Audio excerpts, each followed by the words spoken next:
L&T కూడా. మీరు చెప్తున్న వాదనకి రంగారెడ్డి గారు మనతో పాటు రిటైర్డ్ ఇంజనీర్ ఇరిగేషన్ డిపార్ట్మెంట్ మనకు అందుబాటులో ఉన్నారు. రంగారెడ్డి గారు, బీఆర్ఎస్ నాయకులు వాదనని ఏ విధంగా చూస్తారు? ఇది కేవలం ఇండివిజువల్ గా ఒక పిల్లర్ దగ్గర జరిగిన ఇష్యూగా మాత్రమే చూసే ప్రయత్నం ఇప్పటికీ బీఆర్ఎస్ పార్టీ చేస్తూ ఉంది. ఏ విధంగా చూడాలి? అంత సీరియస్నెస్ ఉందా? కాంగ్రెస్ నాయకులు చెప్తూ ఉన్నట్టుగా 1,00,000 కోట్లు నీటిపాలు అయిపోయిన సిచ్యువేషన్ ఉందా? లేకపోతే ఇప్పుడు బీఆర్ఎస్ నాయకులు చెప్తున్నట్టుగా కేవలం అది ఒక కొన్ని పదుల ప్యాకేజీలు కలిపి కాళేశ్వరం ప్రాజెక్ట్, అందులో ఒక ప్రాజెక్టులో ఒక పిల్లర్ కుంగిపోతే ఇంత హడావిడి చేయాల్సిన అవసరం లేదని చెప్తున్నారు. ఏమనిపిస్తోంది మీకు అక్కడ సిచ్యువేషన్? ఈ రోజు పవర్ పాయింట్ ప్రెజెంటేషన్ లో కావచ్చు, మీ అవగాహన బట్టి ఏమనిపిస్తోంది అక్కడ సిచ్యువేషన్?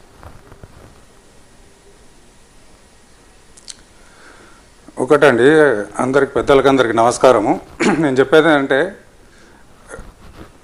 నేను రాజకీయంగా బికాజ్ ఐఎమ్ ప్రొఫెషనల్ ఇంజనీర్ కాబట్టి నేను రాజకీయంగా ఎలాంటి కామెంట్స్ చేయను. ఒక ఇంజనీరింగ్ పర్పస్ నేను మాట్లాడతాను.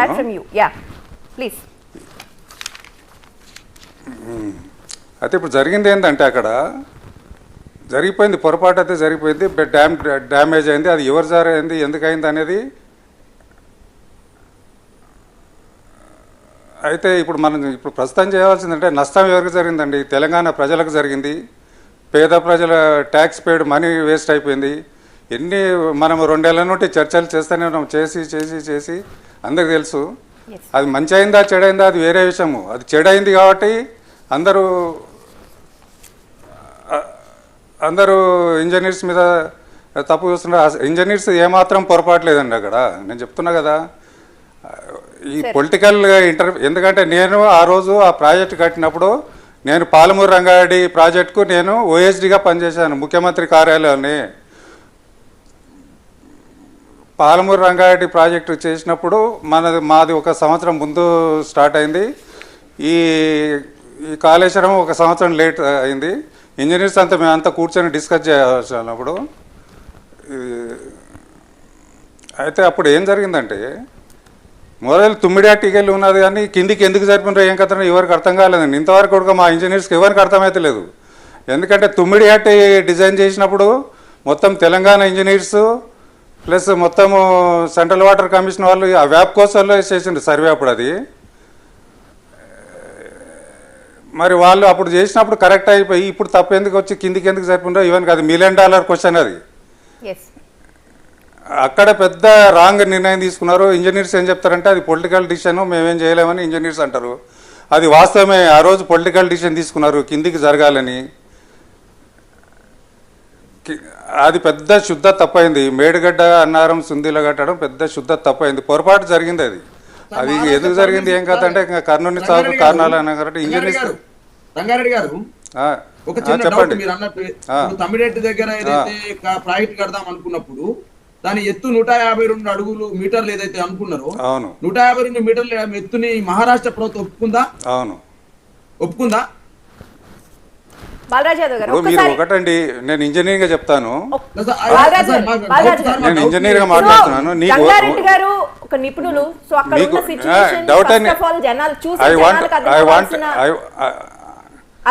చెప్పే బాధ్యత చెప్తున్నారు. Let us not drag into the political things. Rangareddy గారు ప్లీజ్. ఇప్పుడు మీకు ఒకటి, మహారాష్ట్ర ఆ రోజు 152 అని మనోళ్ళు లెవెల్ ఫిక్స్ చేసుకున్నారండి. ఆ 152 వాళ్ళు అప్రూవల్ ఇవ్వలేదు. ఓకే, 152 కాదండి, 148 కాదు, 140కి వెళ్ళి కూడా నీళ్ళు తీసుకోవచ్చు మనం. ఎందుకంటే ఆ లెవెల్ వచ్చి మళ్ళీ ఎల్లంపల్లి కాడ కూడా మళ్ళీ 20 మీటర్స్ లిఫ్ట్ ఉన్నది, 2-3 మీటర్లు లిఫ్ట్ ఎక్కువైతుండే అంతే. లెవెల్ గురించి మనకు సంబంధమే లేదు. 152 ఇవ్వలేదు, 152 ఓకే, 148 ఓకే, ఈవెన్ 145 ఇచ్చినా కూడా మనకు సంబంధం లేదు. ఎందుకంటే అది వచ్చి ఎల్లంపల్లి దగ్గర లిఫ్ట్ చేస్తున్నాము, డైరెక్ట్ గ్రావిటీతో వచ్చి ఎల్లంపల్లి పడతలేదు. అది దాంట్లో సమస్యనే లేదు. ఆ లెవెల్ గురించి ఎందుకు ఇంత దుష్ప్రచారం చేస్తున్నారు? వాడు ఏ లెవెల్ ఇచ్చినా మనం నీళ్ళు తీసుకోవచ్చు అక్కడికి వెళ్ళి. అది టెక్నికల్ గా నేను క్లియర్ చేస్తున్నాను. ఇప్పుడు క్వశ్చన్ ఏంటంటే, ఏదైతే పిల్లర్ ఉందో తగ్గించడం ద్వారా ఒక్క నిమిషం మీరు అదర్ దగ్గర గారిని అడుగుతారు కానీ ప్రశ్నలు ఒక్క నిమిషం సైలెంట్ గా ఉండండి. రంగారెడ్డి గారు, నీటి లభ్యత గురించి కూడా ఆ రోజు 75% నీటి లభ్యత లభిస్తేనే కదా ఎకరాల నీరు పారేది. మనం 16 లక్షల ఎకరాలు నీరు అందిస్తున్నాము. 16 లక్షల ఎకరాల నీరు బాలాజీ గారు ఒక్క నిమిషం చాలా సేపు మాట్లాడారు. ఒక్కసారి క్లారిటీ ఇవ్వండి. రంగారెడ్డి గారు రిటైర్డ్ ఇంజనీర్ మీరు ఇప్పుడు నీరు లభ్యత I want to explain technical గా చెప్తున్నాను నేను. కట్టుకుంటున్నారు మీరు టెక్నికల్ గా ఒకసారి బాలరాజు యాదవ్ గారు mute sir please continue sir. నేను పొలిటికల్ గా నేను మాట్లాడలేనండి మీతోని. నేను ఇప్పుడు నీటి లభ్యత అంటే ఆ రోజు వ్యాప్కోస్ వల్లే 160 TMs ఉందని వాళ్ళు డిసైడ్ చేసిండ్రు. వ్యాప్కోస్ వాళ్ళు అప్పుడు చేసింది కూడా వ్యాప్కోస్ మరి. ఇప్పుడు ఈ కిందికి జరిపినప్పుడు ఆ కారణాలు ఎత్తుండ్రు ఆడ నీళ్ళు లేవు అని. నీళ్ళు లేనిది 75% పిఎల్లో ఆడ మన ముఖ్యమంత్రి గారే అసెంబ్లీలో ప్రజెంట్ చేసినప్పుడు తుమ్మిడేటి దగ్గర 1200 TMs క్రాస్ అవుతుంది అక్కడికి వెళ్ళి. నీళ్ళు లేవనేది ఏంటి ఆడ? అది శుద్ధ అబద్ధం అండి. నేను చెప్తున్నా ఆడ నీటి ఒకవేళ మీరు వినండి, ఒకవేళ తుమ్మిడాటికి వెళ్ళి ఒక 20-30 TMs తక్కువైంది అనుకోండి మనం ఇంత గట్ట బదులు దేవాలయకి వెళ్ళి డ్రా చేసేవాళ్ళము. దేవాలయం అయితే మస్తు ఈల్డ్ ఉంది కదా మనకు. దేవాలయం కూడా ఆల్రెడీ మనకు మల్లన్న సార్ వరకు లిఫ్ట్ తెస్తున్నాం నీళ్ళు. దేవాలయం కూడా మల్లన్న సార్కి దేవాలయంలో నీకు వచ్చేంత ఈల్డ్ ఉంది కదా. అసలు ఈ మేడిగడ్డ అన్నారం సుందిల్ల అన్నారం కట్టడం శుద్ధ తప్పండి. టెక్నికల్గా చాలా తప్పు. అది పొలిటికల్ డిసిషన్ కాబట్టి ఇంజనీర్స్ కూడా ఏం చేయలేకపోయినారు ఆ రోజు. ఎందుకంటే నేను ప్రాక్టికల్ అక్కడ ఉన్నా కాబట్టి చెప్తున్నా నేను. రంగారెడ్డి గారు ఇప్పుడు ఏం జరగాలనేది రంగారెడ్డి గారు సామాన్య ప్రజల క్వశ్చన్ ఏంటంటే ఇప్పుడు ఆ పిల్లర్ తోనే ఆ సమస్య అక్కడ తీరిపోయి ఒకవేళ నిజంగా అక్కడ కుంగిన 4-5 పిల్లర్లు ఏవైతే ఉన్నాయో వాటిని బాగు చేసుకుంటే సరిపోతుందా? అక్కడ డిజైన్ లోపం కారణంగా అదే పరిస్థితి మిగతా ప్రాజెక్టులకు కూడా కంటిన్యూ అయ్యే సిచువేషన్ ఉందా? అది కొంచెం టెక్నికల్ గా ఎక్స్ప్లెయిన్ చేయండి సార్. ఒకటండి సార్ టెక్నికల్ నేను చెప్తున్నది మీకు.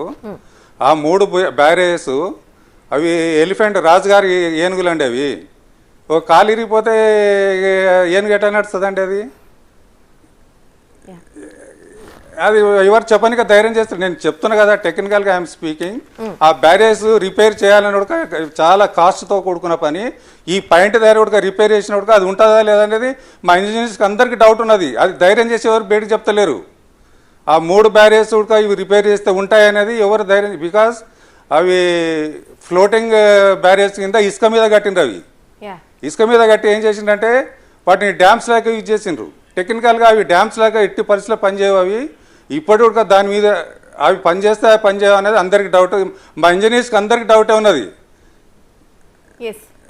ఎందుకంటే ఎవరు ధైర్యం చేసి చెప్తలేరు. నేను ధైర్యంగా చెప్తున్నా కదా ఈరోజు మీకు. అవి ఎప్పుడైనా కూడా అవి పనిచేసేది అపనమ్మకమే. కనుక తుమ్మిడేటికి వెళ్ళి ఇప్పటికి కూడా మంచిపోయింది ఏం లేదు. తుమ్మిడేటికి వెళ్ళి డైరెక్ట్ వితౌట్ ఎల్లంపల్లి జాయిన్ కాకుండా కూడా మనం తుమ్మిడేటికి వెళ్ళి డైరెక్ట్ సుందిలో కూడా కలుపుకోవచ్చు వితౌట్ ఎనీ లిఫ్ట్. ఒక 7 నెలలు మనకు కష్టపడితే డైరెక్ట్ బై గ్రావిటీ వస్తాయి వితౌట్ ఎనీ లిఫ్ట్.